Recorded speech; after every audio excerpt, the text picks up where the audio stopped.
নমস্কার বন্ধুরা, আমি সোমা বলছি। আশা করছি আপনারা সবাই ভালো আছেন। আমি করব বড়ি আলুর ঝোল। আমি এটা বাড়িতে বানানো বড়ি,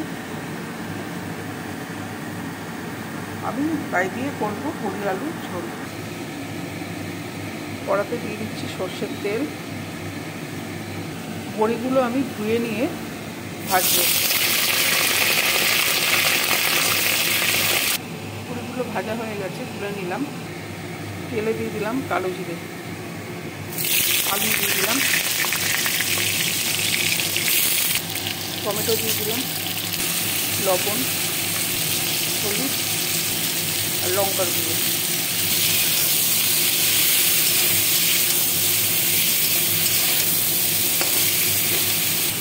ভাজা বড়িগুলো দিয়ে দিলাম।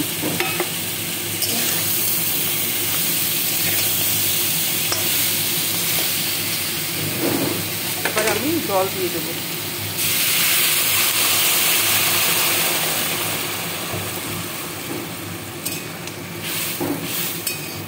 ঢাকা দিয়ে বড়ি আর আলুটাকে আমি সেদ্ধ হতে দেবো। আদা বাটা দিলাম ঝোলে।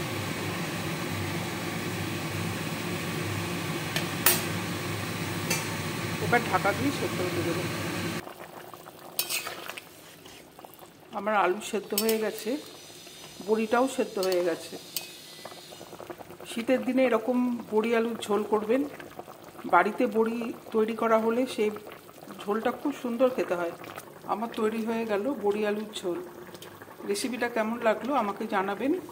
ভালো লাগলে আমার সঙ্গে থাকার জন্য আমি আপনাদেরকে অনুরোধ জানাচ্ছি। নমস্কার।